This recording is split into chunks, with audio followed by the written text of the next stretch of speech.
Hello, what's up everybody? My name is Mike Brown, aka Review King MB, and we are still doing my 31 days of horror movie reviews. And I decided, yes, to sit down and rewatch, because I have seen this movie before, Urban Legends 2, The Final Cut. This came out in the year 2000. It was directed by John Ottman, which is his first film, so wow. There you go. Originally, this was supposed to come out in theaters, but at the last second, they realized that it's absolute shit, so they put it direct to DVD. It is, once again, written by Silvio Horto, and I'm pointing out the writer again because, well, they wrote the first film.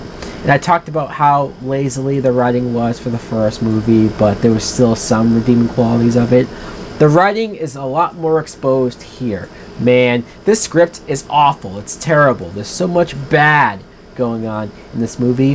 When I first saw this years ago, when I was a lot younger, I did like it because I liked the premise of it, where we're following kids at a film school, and you see even them making their own films, and you see, I mean, I guess it's similar to Scream 3, which once again, Urban Legends ripping off Scream some way, somehow, where you see that there's movies going on, and you see the production aspect of that, and you see this group of characters who are supposed to come together and make their own movie, but then the kills start to happen, and it's obviously the killer is somebody involved in this, has access to them, has access to the campus and the script and whatnot. So sure, fine, it's been done much better, it's been done a lot better, so that's already a strike against it.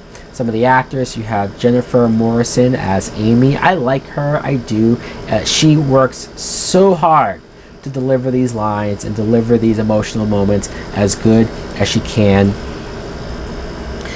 Joey Lawrence plays Graham, who every time I see Joey Lawrence, I think of Blossom. I think of like certain shows from the 90s that, I mean, I don't know if they're the greatest, but I mean, he's a decent enough actor. He plays a douchebag very well. Does that mean he's a douchebag in real life?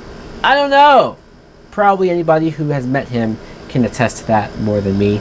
Eva Mendes plays Vanessa, and it was nice to see her in this film. This is clearly one of her earlier movies, and they don't give her a lot to do. She has this subplot that she's a lesbian and she's always hitting on Jennifer Morrison, so there's that. It'd be nice if maybe that played out to something. And I don't just mean I wanted to see them make out, I just mean like that she's just here to make some flirtatious comments to her, and then killed. Oops, did I just spoil a character's death? Oh well.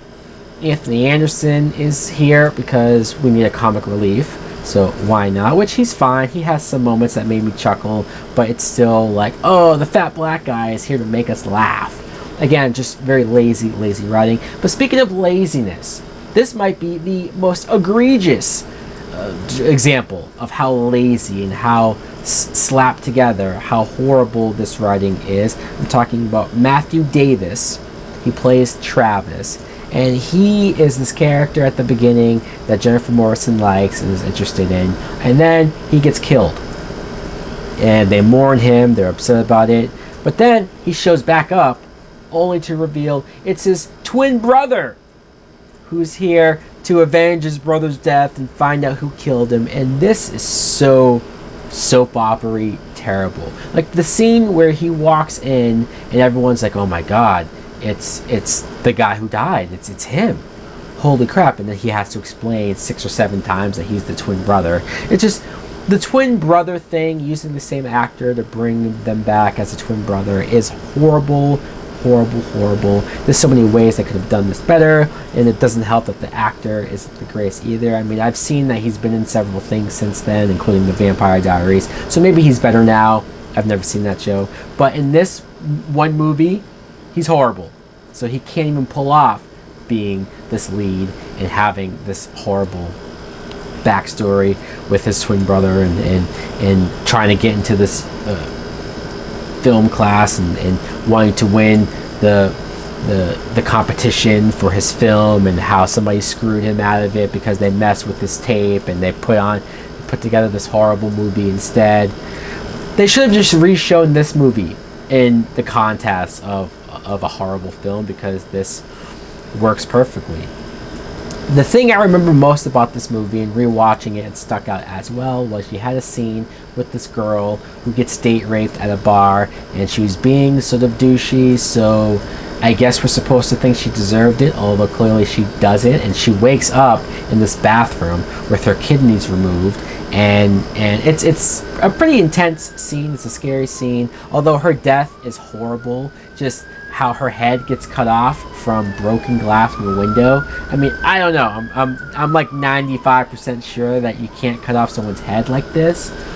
But I will say that the build up towards that, the scene itself, and just the idea of waking up not knowing what the hell just happened to you. Yeah, it's scary and creepy. The actress is decent enough. They probably could have done more stuff like this to keep me interested. Other than that, though, this movie, very low budget, very not great writing, not the greatest acting in the world. It's one of those things where the first Urban Legend sure isn't all that great, but the sequel is even worse. And wait till we get to the next one. Do I have to go there? So guys, let me know in the comments below, what do you think of Urban Legends 2, the final cut? Do you agree that it's bad? Do you agree that they probably should have never made it? Do you agree that this franchise is starting to feel just like the biggest Scream ripoff of all time? Thanks for watching. Like, comment, subscribe. Later! Souls taken over by a devilish path. You got me walking on broken glass. Kicking down the door with a Jason mask. With a deck done machete, but you motherfuckers know it's heavy. Anytime you're ready, you can get you with a Bowie. Setting up to blow me, but the bitch don't know me. Who's going? I'm going. You know, I know that the man in the mirror is my next rival. Time goes and I never thought I'd live it so fast. Staring at the world from the end of my glass. Turned into a dark place, severed my brain. I done dropped out of class, but I made you.